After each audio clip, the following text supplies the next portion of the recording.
Steve here with Alloyed RPG. In this video, we are back in the Creature Compendium taking a look at one of probably my most used little nasties, the Blood Beetle.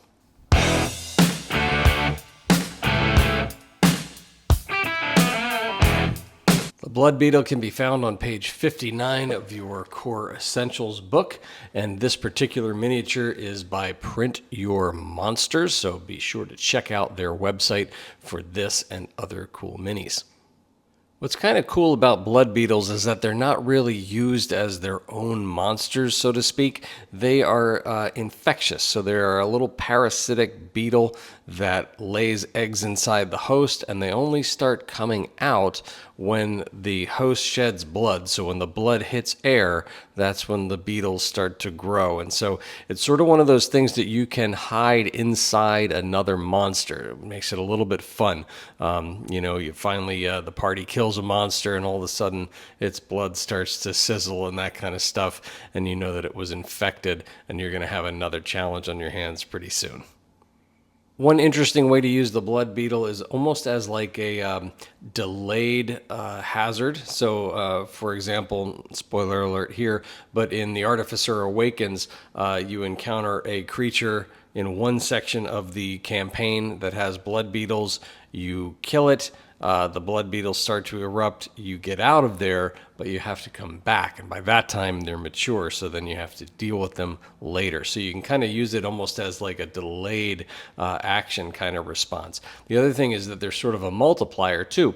So each blood beetle can lay exactly 10 eggs. So if you go 10 by 10 by 10 by 10, and of course there's percentage of chances of being infected and all that kind of stuff. So it's sort of one of these time-delayed escalating mechanisms. Is kind of fun. An individual blood beetle doesn't do a whole lot of damage, but they work in a horde mechanic, so they can do like swarming actions. So if you think about getting attacked by 20 or so of them, if each one just does light damage, that can add up pretty quick. Now, one thing that is good is that they are very averse to light. So they are born and developed inside a host, so they don't like to be in sunlight or direct bright light. So that is definitely one of the weaknesses. There's also a pretty cool advantage to being infected by blood beetles, and this is a little bit strange, but when you have a blood beetle infection yourself, you are not susceptible to any other parasite. So some people will deliberately get themselves infected if they're going to go into, say, a jungle or a swamp or someplace like that. Think of it as kind of having a malaria antidote inside your body. So that is one thing. If you are willing to have your character tolerate the extraction process afterwards, you can keep yourself from getting infected, say, by a plague midge or that kind of thing.